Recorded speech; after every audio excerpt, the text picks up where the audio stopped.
안녕하세요. 저는 다원수학에서 명덕외고반을 진행하고 있는 이철균 선생님입니다. 자, 이번에도 이제 명덕외고 친구들 시험 봤죠? 그래서 이제 1학기, 2학기 중간고사를 보고 나서 시험이 어땠는지와 다음 시험 준비하는 과정을 제가 말씀드리고자 이 자리에 서게 됐습니다. 자, 이번 시험도 보면 이제 제가 시험지를 봤을 때 항상 명덕외고 친구들 여러 문제 나오죠. 그 여러 문제 중에서 6문제가 도형의 이동에서 나왔어요. 이 부분은 저도 좀 놀랐는데, 이 도형의 이동에서 많이 나오다 보니까 학생들 입장에서는 충분히 어렵다고 느낄 수 있다고 생각이 들어요. 우리 학생들 또 이제 문과 친구들은 도형이 굉장히 어려워하죠. 그러다 보니까 여러 문제 중에 이제 단원이 4단원인데 함수까지 해서 도형의 이동, 집합명제, 함수까지 4단원인데 이 4단원 중에 6문제를 도형의 이동에서 출제를 했다는 거에서 아마 시험을 좀 어렵게 느껴라 라고 얘기하지 않았나 싶어요. 선생님께서 이제 그렇게 말씀하신 것 같고요. 도형의 이동을 워낙 어려워하다 보니까 이제 그러다 보니까 도형의 이동 단원도 사실은 객관적으로 봤을 때 문제가 난이도가 높은 건 아니에요. 이제 절대로 난이도가 높은 문제는 아닌데 아이들 성향이나 이런 걸 고려해 봤을 때는 도형의 이동이 많았어서 조금 어렵다고 생각할 수 있었겠다 라고 생각할 수 있는 시험지라고 생각을 합니다. 그래도 아무리 이제 어렵다고 느껴도 객관적인 난이도로 보면 마플 1등급이 전부 해결이 가능한 친구들이라면 아마 충분히 이제 시험지를 어렵지 않게 해결이 가능했을 거예요. 이제 그래서 난이도 자체는 높지 않았지만 고득점이 가능하지만 성향상 도형의 이동이 많았으면 좀 어려운 시험지라고 생각할 수 있을 것 같습니다. 자, 그러고 보면 이제 문제를 좀 비교해 보면 제가 오른쪽에 시험지 문제랑 왼쪽에는 교재에서 찾을 수 있는 문제들을 너무 이제 흔한 문제들은 제외하고 나머지들은 제가 좀 비교를 해봤어요. 그래서 요게 이제 하나하나 말씀드리기보다 요게 마플에서 그대로 나온 친구들이에요. 거의 그냥 문제도 안 바뀌고 그대로 봐도 괜찮다라고 생각하는 애들인 거고, 이제 중간중간 보면 자이스토리나 올림푸스 고난도 쪽에서도 나온 친구들이 있어요. 이제 근데 사실 요거는 시중 교재를 봐도 문제들은 많이 겹치기 때문에 이제 그래서 올림푸스에도 있고 자이스토리에도 있고 라는 문제라고 생각하시면 될 것 같아요. 그래서 이렇게 이거 말고도 사실 앞에 1번부터 7번까지 이런 너무 쉬운 문제들은 사실 찾아 넣지도 않았어요. 제가 비슷한 문제들을 너무 여기저기서 많이 볼 수 있는 문제들이라 그건 제외하고 썼음에도 불구하고 요만큼이나 교재에서 들어있는 문제들이에요. 진짜 비슷하게 볼 수 있는 애들만 집어넣은 거라서 이제 그래서 마플만 똑바로 봤어도 사실은 어렵지 않다라고 해결할 수 있을 것 같은데 이제 그건 좀 힘들 거예요. 마플에 있는 게 그대로 나오길 바랬다면 그거는 조금 힘들 수 있을 것 같아요. 물론 얘네들이야 그대로 나왔다고 치지만 쉬운 문제들은 사실 숫자를 바꿀 수 있는 가지수가 천차만별이라 이제 그래서 쉬운 문제들까지는 완전히 비슷하게 나오진 않았어도 마플 안에서 전부 다 볼 수 있는 유형이라고 생각이 들고요. 자, 그러고 보면 여기 11번하고 서술형 같은 경우는 자이스토리랑 올림푸스 고난도에 비슷한 문제가 그대로 실려 있어요. 이제 서술형 같은 경우는 올포고에 그대로 있는 것 같고요. 다만 이 서술형 같은 경우는 증명 문제였기 때문에 이제 증명 빈칸 채우기들 문제들 이렇게 나오기 때문에 이제 서술형 같은 경우는 조금 그런 부분이 힘들 수 있었겠다라고 생각은 들지만 어디서도 못 봤을 법한 문제는 아예 없다고 생각을 하고 있습니다. 자, 그래서 이번 시험이 이렇게 좀 마플을 중요시 했었어도 쉬운 문제들은 내가 마플에서 본 적이 없는 것 같구나 라고 생각은 할 수 있지만 마플에 비슷한 유형은 다 있었고 이렇게 좀 보면 번호가 뒷번호들이죠. 14, 15, 16번, 11번 이런 뒷번호 좀 어려운 쪽에서는 선생님들께서 이제 마플 1등급 문제에서 조금 많이 참고를 하셨다라고 생각하면 좋을 것 같아요. 그래서 저는 전반적인 총평으로는 객관적인 난이도는 어렵지 않았지만 이제 마플 1등급을 주로 해결할 수 있는 친구들은 무난하게 해결이 가능했을 것 같고 이제 마플을 그대로 나오길 바랬다면 조금 어이없다 이런 느낌이 받았을 수 있을 것 같다 라는 시험지고 객관적으로 그렇게 난이도가 높지는 않았다 라고 생각을 합니다. 그냥 외고 시험지 다 왔다 라는 생각이 들어요. 자, 이제 그래서 저희가 기말고사 때는 요걸 토대로 기말고사 준비가 더 중요하잖아요. 지나간 시험보다는 이제 기말고사를 어떻게 준비할 건지가 조금 중요할 것 같은데, 자, 이제 기말고사는 저희가 이렇게 준비할 계획이에요. 지금부터 작년 기출은 당연히 계속 봐야 된다고 제가 말씀을 드리고 있어요. 근데 그 자이스토리에서 나왔다는 문제 있죠. 그거 작년 기출에서도 볼 수 있고요. 사실 도형의 이동에서는 되게 자주 볼 수 있는 대칭 이용하는 문제들이라서 이제 일자로 쭉 이어야 되는 대칭 이용하는 문제들 이라서 뭐 자주 볼 수 있는 문제지만 작년 유형에서는 뭐 빠지지 않고 나오고 있구나 라는 생각이 들어서 학교 프린트와 작년 기출은 당연히 준비를 할 거고요. 아까 보신 거와 같이 이제 마플에서 꽤 많이 나오죠. 마플에서 꽤 많이 나오기 때문에 마플은 계속 부교재로서 이제 저희 수업에서는 주교재가 되겠죠. 주교재로서 항상 반복을 할 거고요.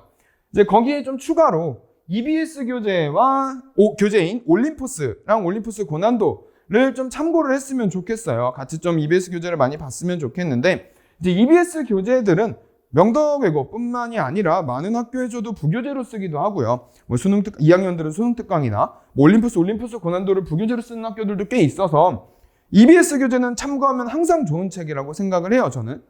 이제 그래서 이번에는 좀 EBS 교재도 제가 명덕외고반에 조금 힘을 실어보려고 해요. 계속 지금 명덕외고 친구들이 저희 반 친구들도 그렇고 마플이 부교재다 보니까 자꾸 마플에만 조금 목을 매는 경향이 있는데, 이제 그러지 말고 기말고사 때는 조금 더 넓게 EBS 교재까지 같이 준비를 해주면 어떨까라는 생각도 들어요. 그래서 저희 반은 그렇게 진행을 할 계획이고요. 항상 하는 거, 학원 자체 교재 나오죠. 원래 제가 말씀드렸죠. 명덕외고 친구들 저거 잘 안 시켰다고. 근데 이젠 그럴 수가 없어요. 이제 부교재가 바뀌면서 타 학교 기출들에서도 꽤 비슷한 문제들이, 특히 도형의 이동은 다 비슷하죠. 대칭시켜서 일자 만드는 거 다 비슷한 것들. 그렇기 때문에 이 교재도 조금만 집중을 해줬으면 좋겠어요. 저희 학원 자체 교재에서 나오는 기출문제들도 조금 더 집중해서 타 학교 기출문제들도 한 번씩은 해결해보고 가는 게 어떨까라는 생각이 들고요.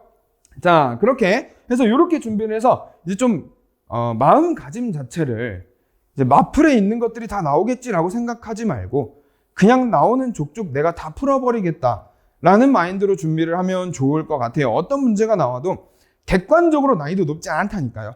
그러니까 다 할 수 있어요. 할 수 있으니까 그냥 어떻게 나와도 모든 문제를 다 해결하겠다라는 마인드로 공부를 시키고 싶어요. 이제는 조금 더 부교재가 바뀌면서 문제 스타일이 바뀌고 선생님도 바뀌셨죠. 이제 그러면서 어떻게 문제가 바뀔지는 아직 누구도 잘 모르는 거기 때문에 저는 모든 문제를 어떻게 나와도 해결이 가능하겠다라는 방향으로 준비를 시킬 계획입니다. 자, 그러고 나면 이제 이번 단원에 대해서 좀 설명을 드리려고 해요. 그래서 이제 이번 기말고사 단원을 조금 더 세세하게 짚어보면 이제 합성함수, 역함수부터 들어가죠. 이제 저희 친구들이 역함수는 웬만한 학교는 다 시험 범위가 들어가는데요. 이제 그러다 보니까 여기를 되게 어려워해요. 합성함수, 역함수 자체를 학생들이 많이 어려워하는 과목 단원이기도 합니다. 이제 그래서 합성함수, 역함수는 사실 함수이다 보니까 당연히 그래프 그리는 게 중요한데, 이 그래프, 합성함수 그래프 그리고 이런 애들이 굉장히 그래프를 읽는 거 자체가 중요해지는 단원이에요. 그래서 그만큼 제가 단원 설명을 꼼꼼하게 할 거예요. 전부 다. 이제 내신 대비인데도 불구하고 처음 배우는 친구들 못지않게 제가 꼼꼼히 전부 다 설명을 할 계획이고, 많은 유형을 좀 다뤄주려고 해요. 이럴 땐 이렇게, 이럴 땐 이렇게. 우리 외고 친구들 특화됐죠? 암기 정말 잘하잖아요. 이제 그래서 웬만하면 기억이 날 정도로, 그냥 외워질 정도로. 이제 그래서 지금은 이해보단 암기 영역이 조금 더 필요하기 때문에 내신을 봐야 하니까. 이제 그래서 웬만하면 암기가 될 때까지 이제 많이 풀이를 해줄 거고요.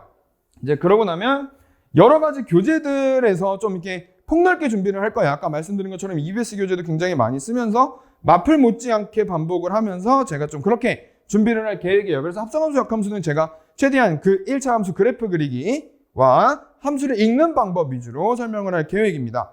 자, 그러고 나면 유리함수, 무리함수죠. 이제 그 단원 유리함수, 무리함수는 그 다음 단원은 저는 그렇게 생각해요. 수학하를 통틀어 가장 쉬운 단원이라고 생각을 해서 이 유리함수, 무리함수의 그래프 성질을 제대로 활용할 수 있게 제가 그래프 성질 그리는 걸 굉장히 많이 보여줄 거예요. 유리함수, 무리함수는 합성함수는 그래프를 그리는 걸 많이 보여줬다면 유리함수는 당연히 그릴 줄도 알아야 되지만 그래프가 뭐 그렇게 많이 변형되지 않아요. 그리고 근데 얘네는 조금 다른 함수들과는 다르게 역함수 웬만하면 그리는 일은 잘 없죠. 우리가 높은 차수는 아직 그릴 줄 모르기 때문에 합성함수, 역함수를 차수가 높아지는 1차들 제외하고는 그리는 일이 잘 없습니다. 그런데 역함수 그래프를 자주 그리는 친구들이 유리함수랑 무리함수 이 두 친구예요. 이제 그러다 보니까 제가 맨날 얘기하죠. 유리함수는 역함수 그리는 게 3초 컷이라고.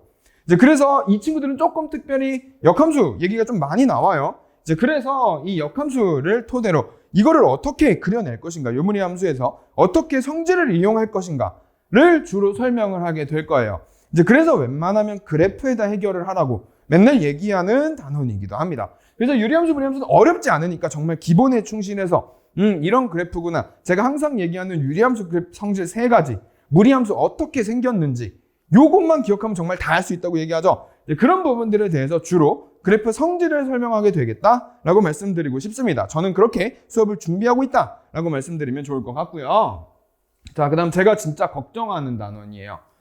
경우의 수. 자, 이제 요게 마지막 페이지인데 경우의 수를 제가 조금 가장 걱정을 하고 있는 단원이에요.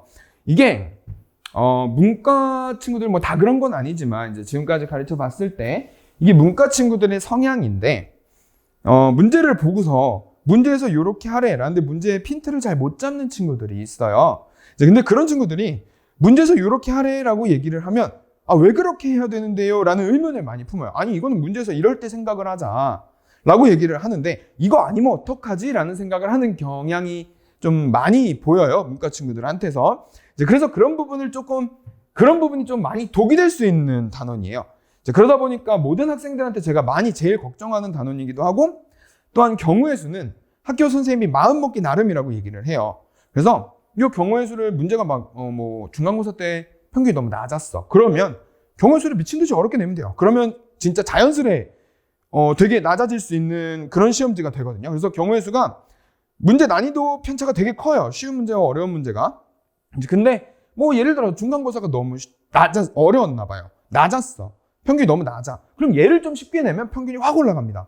그러다 보니까 선생님들이 학생 점수를 조절할 수 있는 단원이다라고 제가 얘기를 하는데 그러다 보니까 제가 여기가 조금 걱정이 많이 되고 사실 여기는 기본 베이스가 중학교 2학년 때 만들어져 올라오는 그런 단원이에요. 중학교 때 경우의 수 확률하죠. 그 단원 경우의 수에서 필요한 것들이 굉장히 많아요. 여기서도. 여기서 배우는 순열 조합을 제외하고도 오히려 순열 조합 들어가면 오히려 문제가 더 쉽고요. 앞에 경우의 수에서도 필요한 친구들이 중학교 2학년 때 보는 친구들인데 그런 친구들이 조금 문제가 어려워지면 기본기가 굉장히 많이 필요한 과목입니다. 그러다 보니까 이 단원 자체가 그런 단원이다 보니까 그리고 또 이 단원은 아이들이 풀이할 수 있는 방법이 문제를 해결할 수 있는 방법이 굉장히 다른 단원에 비해서 굉장히 많아요. 여러 가지 풀이법이 나올 수 있는데 그런 풀이법들을 제가 되게 많이 얘기해 줄 거예요. 이렇게 해도 되고 저렇게 해도 되고 이건 니들 맘대로 해 라고 하는 과목이 이 단원이기도 한데 이 여러 가지 풀이법이 어떤 걸 쓰냐에 따라 물론 답은 다 나오지만 긴 게 있고 짧은 게 있겠죠. 그리고 본인한테 맞는 풀이가 있을 거예요. 그래서 그거 찾아주는데 이건 시간이 꽤 걸릴 겁니다. 그러다 보니까 그런 풀이법을 가지고 제가 설명하는 시간이 굉장히 길 거고요. 아이들도 이렇게 풀까 저렇게 풀까 그냥 본인에게 맞는 걸 찾는데 시간이 좀 걸리는 단원이기도 해서 제가 조금 힘을 줄 단원이기도 해요. 이번 단원에서도. 그래서 요 준비는 경우의 수 단원은 이렇게 준비를 할 텐데 이 경우의 수라는 게 제가 단원 설명을 할 때 교육과정 외적인 부분도 몇 가지 얘기해 주는 게 이제 많을 거예요. 방학 중엔 제가 처음 설명할 땐 그런 걸 잘 안 해요. 근데 이제는 좀 많을 겁니다. 요렇게 풀면 더 쉽고 사실 이건 확통 얘기인데 우리 확통에서 어차피 할 거니까 우리 여기까지 같이 공부해보자 라고 하는 그런 내용들이 꽤 많을 거고요. 물론 서술형에 쓰면 안 되겠죠. 새로운 기호들이나 이런 걸 가르칠 건 아닌데 문제를 해결하는 방법에 있어서는 교육과정 외적인 부분들도 많이 보여줄 거고요. 그런 부분에 있어서는 만약에 혹여나 문제가 어려웠을 때를 대비해주고 알려주는 내용들이다 라고 생각하시면 좋을 것 같고 이 경우의 수는 제가 단원 시작할 때 하는 얘기예요. 이 마음가짐부터가 달라져야 된다고. 앞에서는 어떻게든 그림과 식으로 해결을 했다면 경우의 수는 일정한 정도의 노가다는 하겠다는 마인드를 장착을 해야 할 것 같아요. 그러다 보니까 그 마음가짐부터 시작을 해서 경우의 수는 제가 조금 더 꼼꼼히 조금 더 문제가 어려워도 문제가 없도록 이게 정상이구나 이렇게 푸는 게 이렇게 조금 노가다를 하는 게 내가 일일이 쓰는 게 정상이구나를 머릿속에 좀 넣어둘 생각이에요. 그래서 이렇게 해서 저희가 기말고사 모든 범위를 저랑 같이 공부하게 될 것 같고요. 여기까지 해서 제가 준비한 내용은 마무리가 됐고요. 기말고사 준비하러 오면 저와 같이 공부를 하게 된다면 또 정말 많은 내용들을 수업 시간에 볼 수 있도록 제가 또 알차게 수업 구성을 준비해 놓도록 할 테니까 저희 수업 시간에 만나 뵙도록 하겠습니다. 감사합니다.